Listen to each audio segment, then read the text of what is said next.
Olá, meus queridos, tudo bem com vocês? Sejam bem-vindos ao nosso universo da física.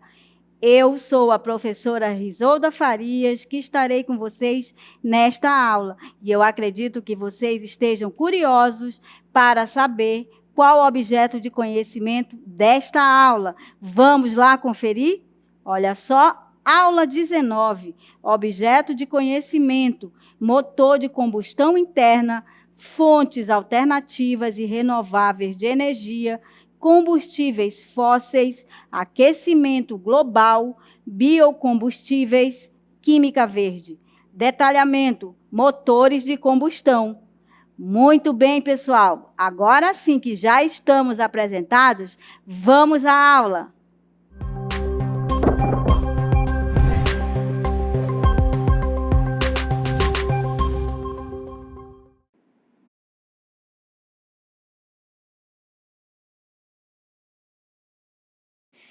Olá, pessoal, tudo bem com vocês? Olha só onde eu acabei de chegar. Por que hoje eu estou falando de um carro? Porque qual o tema da nossa aula de hoje? Trago para você entender melhor o que significa essas máquinas térmicas. Trouxe meu carro, quase que eu chego atrasada aqui, mas vou estacionar e me aguardem aí para falar sobre esse tema muito importante, tá bom? Vamos lá. Muito bem. Quando se fala aí de energia, se fala de automóveis, a gente pensa logo, principalmente, quais os impactos socioambientais desse modelo. Quais as razões de sua prevalência para promover a circulação do meio urbano? Começaremos com atividades que justamente buscam problematizar o motor de combustão interna e, a partir de uma primeira visão de sua estrutura e o funcionamento, mas também do significado da utilização intensiva dessa tecnologia, em termos de consumo de energia, de emissão de gases de efeito estufa. Então, por isso que eu trouxe esse carro aqui, saí dele para que você perceba que nós temos que ficar conscientes também da energia sustentável, de tudo das renováveis, tudo que envolve o meio ambiente. E, com base nisso, vamos falar da termodinâmica. Olha só, termodinâmica e suas aplicações.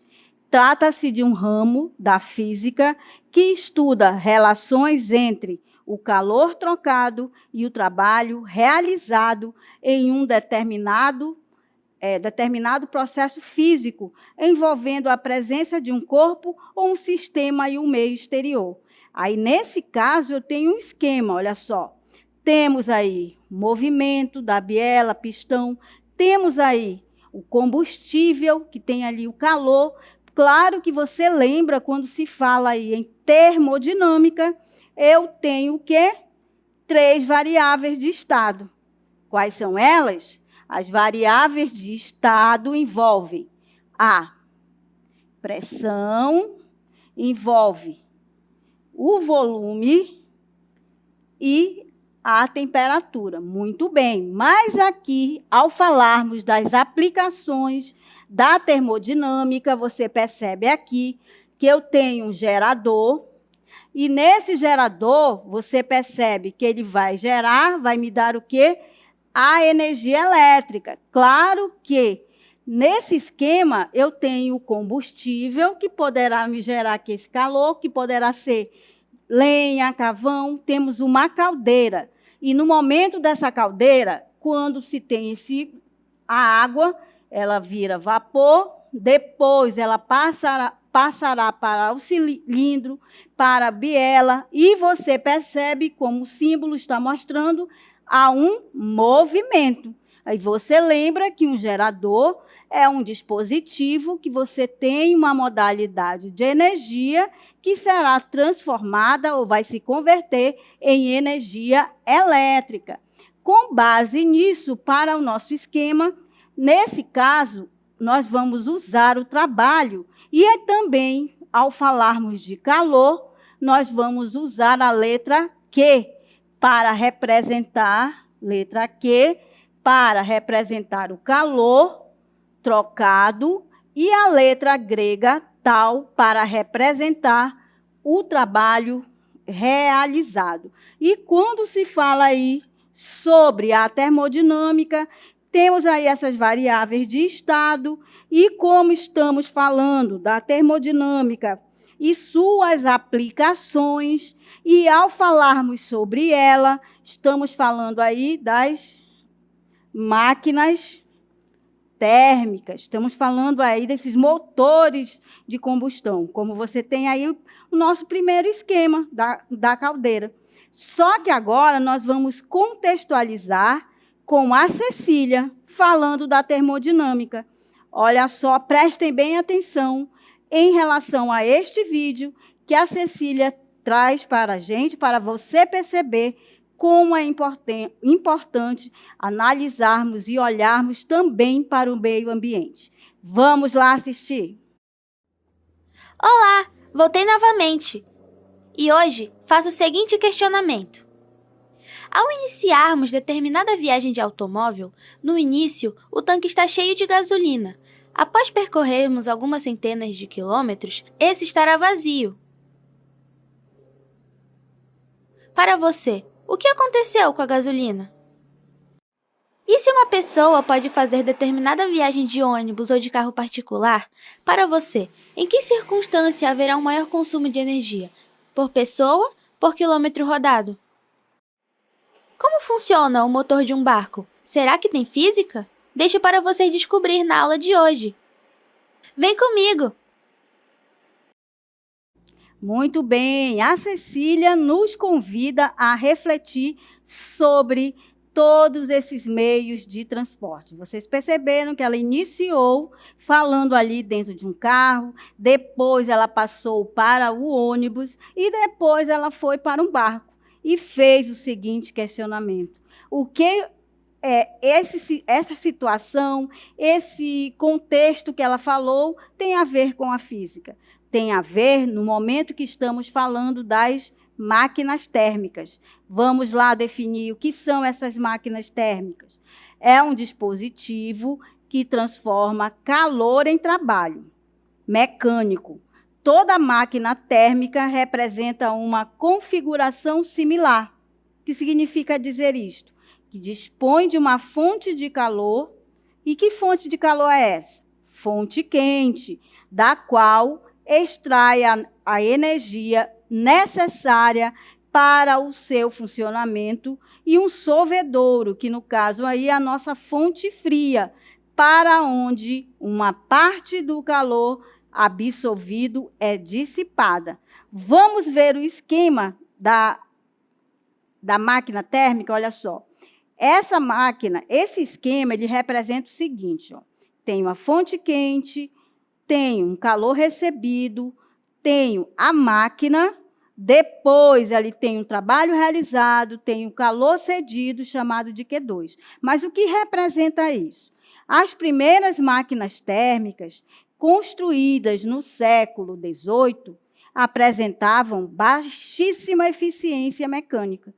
E isso quer dizer que as primeiras máquinas térmicas utilizavam muito calor, mas transformavam apenas uma pequena quantidade em trabalho mecânico útil, pois eles dispõem de uma fonte de calor, como nós temos aqui, ó, fonte de calor, como você tem esse esquema, fonte quente, você tem aí, ó, essa fonte quente, da qual extrai a energia necessária para o funcionamento. Então, eu tenho a fonte quente, representada aqui pelo Q1, teremos aqui o calor recebido, temos a máquina, depois dessa fonte quente, temos aqui essa máquina, você tem o calor cedido, e isso mostra o quê? Que esse trabalho mecânico útil, você percebe aí que dispõe de uma fonte de calor, que é essa fonte de quente, da qual extrai a energia necessária para o seu funcionamento. E você percebe que para onde uma parte do calor absorvido, ela é dissipada. Por isso que nós temos aqui Q1 representando calor, Q2 calor cedido e a nossa fonte fria. Então, você percebe que temos aí o esquema da máquina térmica. Toda vez que se falar em máquina térmica, nós temos aí esse esquema, ok? Muito bem. E para falar sobre essas máquinas térmicas, trago para vocês exemplos de máquinas térmicas. Olha só, os motores de combustão interna, como aqueles que movem os automóveis atuais, são exemplos de máquinas térmicas. Então, nesse momento, nós estamos falando aqui sobre os motores de combustão interna, como aqueles que movem automóveis, são exemplos de máquinas térmicas. Então, o questionamento que a Cecília nos trouxe começa a fazer sentido no momento que eu percebo que, quando ela mostrou, quando ela estava naquele carro e eu aqui neste carro, você percebe o quê? Que as máquinas térmicas, os motores de combustão interna, que movem os automóveis, são exemplos de máquinas térmicas envolvidas aí na física. E eles absorvem calor que é produzido a partir da queima de uma mistura de combustível e ar, que é periodicamente injetada no interior de seus cilindros. Claro que existem muitos exemplos, mas o que nós vamos trabalhar com vocês são esses motores aí. Aí, desse modo, a parte da energia que é liberada durante a explosão, ela é convertida em trabalho por meio do movimento do pistão. Claro que isso ocorre dentro, né? Você vai perceber que vai ocorrer dentro de onde? Essa máquina, eu tenho esse motor, e lá dentro vai ocorrer, você tem uma explosão que é convertida em trabalho por meio do movimento do pistão e uma das partes móveis do motor usada para converter a energia térmica em energia cinética. Claro que a energia cinética é aquela energia do movimento. Claro que, ao falarmos de máquinas térmicas, ao falarmos também da termodinâmica, no cotidiano existem muitas máquinas térmicas. Porém, ao estudar sobre essas máquinas térmicas, trago para você um tipo que é chamado de ciclo Otto. Observem que aparece aí um gráfico que envolve aí as variáveis de estado, a pressão, o volume, e, nesse caso, os ciclos termodinâmicos são processos que um sistema realiza a fim de se obter o trabalho do sistema ou de se realizar trabalho sobre o sistema. De qualquer forma, isso aqui é muito importante. O ciclo teórico Otto é uma boa aproximação do ciclo real. Claro que, para você ter o ciclo teórico Otto, eu tenho aqui este gráfico que representa aí, neste caso, uma transformação sofrida. E você tem, ó, no processo, você tem as etapas desse processo que nós começamos a ver quando se falou aí do motor de combustão. Aí você tem, ó, o 1, o 2, o 3 e o 4. Então, isto aqui representa transformação.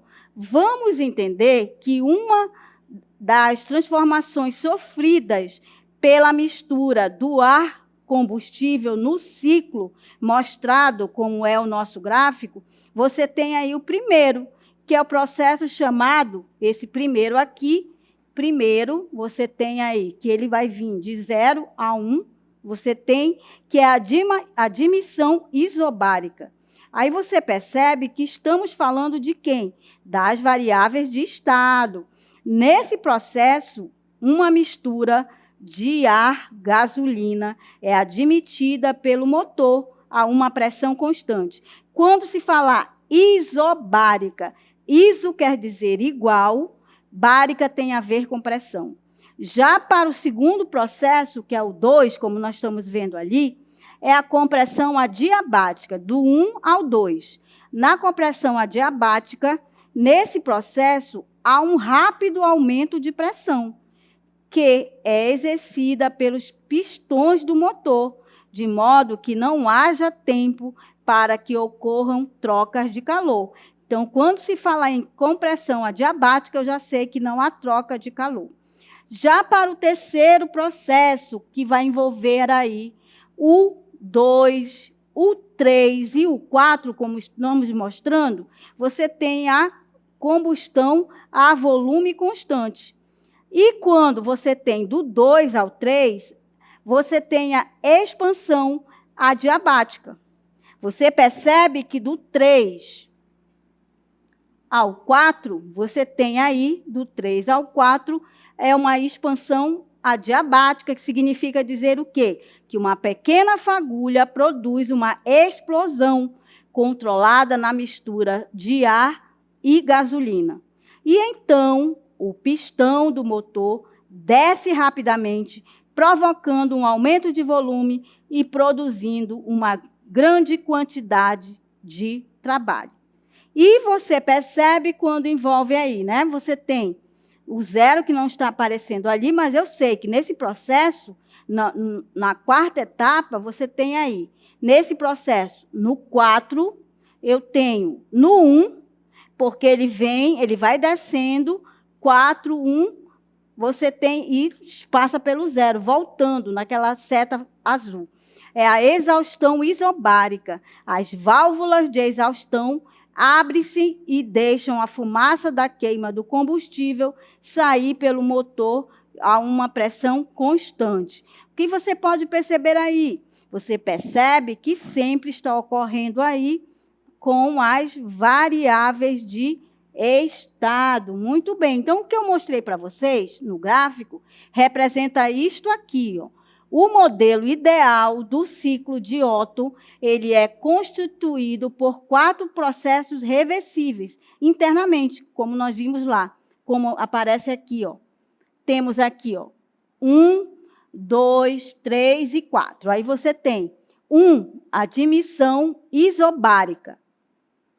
2, compressão adiabática. 3, expansão adiabática. E 4, exaustão isobárica. Então, quando vocês observarem e vir com esta palavra isobárica, bárica, vai lembrar pressão. E iso, igual. Logo, isobárica significa dizer que eu tenho uma pressão constante ou pressão igual. E com base no que nós estamos mostrando para vocês, temos aqui uma animação sobre isso que estávamos falando para esse tipo de ciclo. Ou seja, você tem o funcionamento daquele gráfico agora através de uma animação. Vejam aí. Olha só.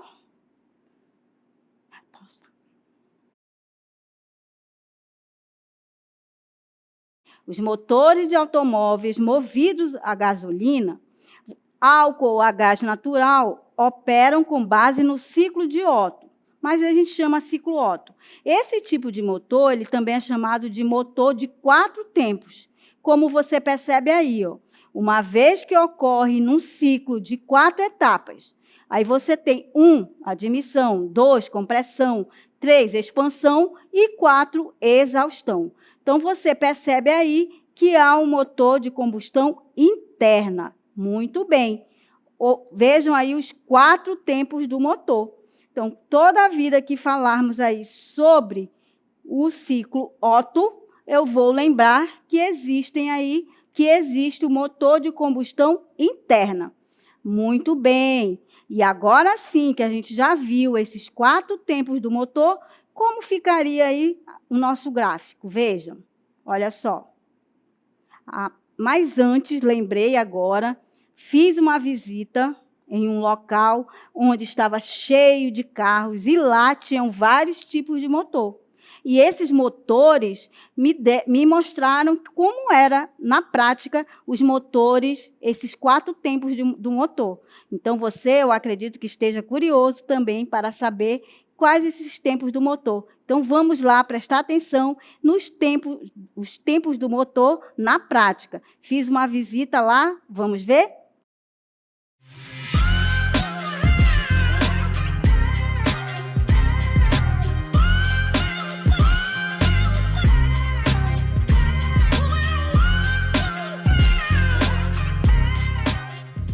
Olá, pessoal! Hoje estamos na oficina do Senai para falar com o instrutor Charles Coelho. Aí você pode estar se perguntando, o que a física tem a ver com a mecânica? Vamos lá estudar? Vem comigo!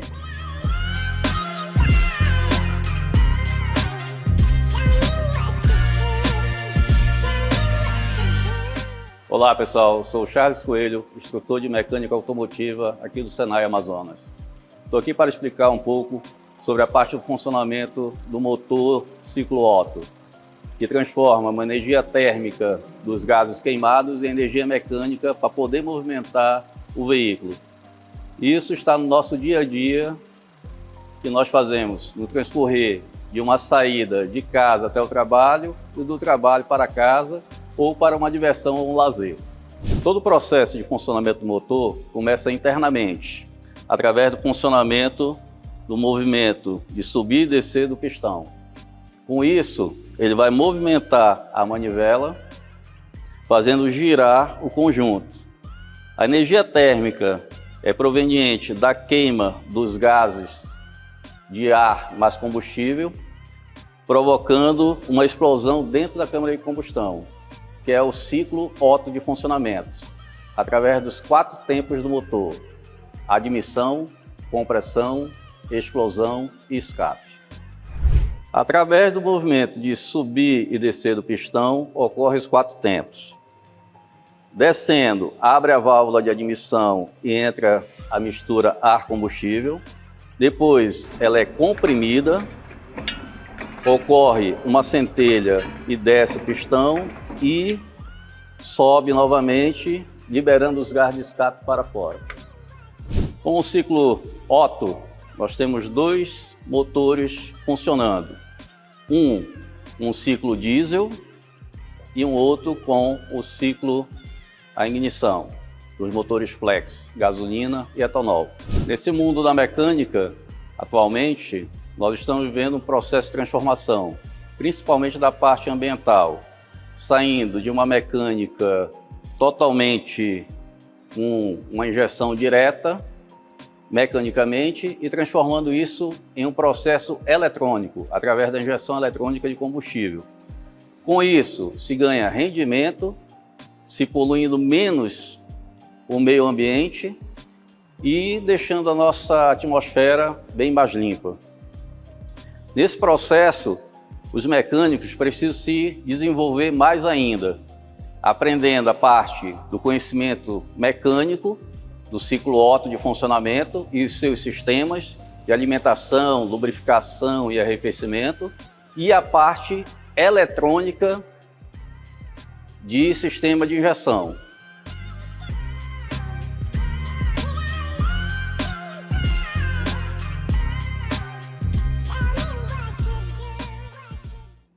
Muito bem, muito legal, né? Aquele vídeo, aquela visita que eu fiz. E agora, com base no que o instrutor explicou, com os 4 tempos do motor, trago para você o que ele mostrou. A gente já vinha falando sobre os 4 tempos do motor. E agora vamos relembrar com essa definição sobre o motor de combustão interna. Olha só. Na imagem, você representa aí o ciclo de Otto real. Lembra muito o ciclo Otto para se estudar, para calcular, enfim. Aí ele é utilizado no transporte de pessoas e cargas, que é uma máquina térmica, cujo ciclo consiste em 4 etapas, como nós vimos no vídeo: admissão, compressão, explosão, expansão e o escape. Essas etapas estão representadas no diagrama de pressão em função do volume. Só que essa imagem, como você está vendo aqui, é o ciclo de Otto real. Como você tem aqui, ó, a pressão, você tem no diagrama pressão em função do volume. Aí você tem, primeiro tempo, admissão, o segundo tempo, como você tem as letras representando, compressão, terceiro tempo, explosão, expansão, e o quarto tempo, a descarga e passa para a exaustão. Aí, com base nisso, nós temos que nos motores a gasolina, a mistura ar-combustível entra em combustão por uma centelha elétrica. E, neste caso, como você observa aí, que em uma questão sobre o ciclo de Otto ou ciclo Otto, motores a combustão de 4 tempos funcionam de acordo com esse gráfico, como você está vendo aqui, ó, que ele é conhecido como ciclo de Otto real. Aí você percebe que, ao analisar as pressões e volumes de uma câmara de combustão, você percebe que esse gráfico, de A até B, há um aumento de volume dessa câmara de combustão, como você percebe no gráfico. Há uma pressão constante e está ocorrendo a admissão, a mistura ar-combustível entrando na câmara. Muito bem. E quando a gente analisa, né, este diagrama ou esse gráfico ciclo Otto, você percebe que estamos trabalhando, analisando aí os 4 tempos do motor. Você tem aí neste gráfico, você percebe que, se analisar de B a C, vai ocorrer a compressão. E o pistão, como nós vimos no vídeo, comprime a mistura a combustível, fazendo com que o volume da câmara diminua e essa pressão aumente. Já na letra de C a D, iremos observar que a pressão irá aumentar, mas esse volume continua o mesmo. Significa que, nessa etapa, você vai perceber aí que o pistão não se move, mantendo o volume igual. E na letra C, ocorre a centelha, que resultou em uma explosão, produzindo gases. E é por isso que é o aumento da pressão. E você percebe aí depois que passa de D a E, de E para B, que o pistão continua mantendo o volume da câmara, você percebe também que de B a o pistão vai diminuir. E, nesse momento aí, você percebe que o volume da câmara eliminando o restante dos gases e voltando à posição inicial do ciclo Otto. E, com base nisso, com esse esquema, com esse diagrama, vamos novamente mostrar para você os tempos do motor, como nós temos aí, o funcionamento do motor de combustão interna. Olha só, temos o 1, a admissão, 2, a compressão, 3, a combustão e o 4, exaustão. Aí você percebe aí que, nesse caso, ao falarmos aí admissão, 2, compressão, 3, combustão, 4, exaustão, eu tenho esses 4 tempos do motor. Por isso que, ao falarmos aí do funcionamento do motor de combustão interna, ocorre os 4 tempos do motor. Muito bem. Então, vejam aí como, ao falarmos dos 4 tempos do motor, 1, admissão. A válvula de admissão se abre, injetando no cilindro a mistura de ar combustível. 2, compressão. O pistão comprime a mistura. 3, combustão. A vela de ignição solta uma pequena faísca, explodindo a mistura e levando o pistão de volta ao ponto morto inferior. E, por fim, a quarta, que é a exaustão, que é a válvula de escape que se abre, liberando os gases resultantes da combustão para o sistema de escapamento do motor. Então, não esqueçam, quando se fala aí dos 4 tempos do motor, que você tem esse funcionamento do motor de combustão. Primeiro tempo, admissão. Segundo tempo, compressão. Terceiro tempo, nós temos aí o terceiro tempo. Vejam, temos, ao falarmos sobre os motores, sempre vamos ter os 4 tempos do motor, ok? Vamos lá, continuando. Aí eu tenho a explosão. Após a compressão, temos Esse dispositivo, denominado vela, que libera uma pequena faísca dentro do cilindro. E o quarto tempo, que é o escape, onde o pistão sobe novamente e a válvula de escape é aberta. E os gases provenientes da explosão são expulsos para fora do cilindro, deixando-o livre para iniciar um novo ciclo. Muito bem, pessoal. Eu espero que vocês tenham gostado para falar aí desses 4 tempos do motor, que também é uma aplicação da termodinâmica e, a partir de agora, ao ver qualquer um carro, um barco ou um ônibus, você vai ter esse novo olhar para a física. Eu espero que vocês tenham gostado da nossa aula e até mais.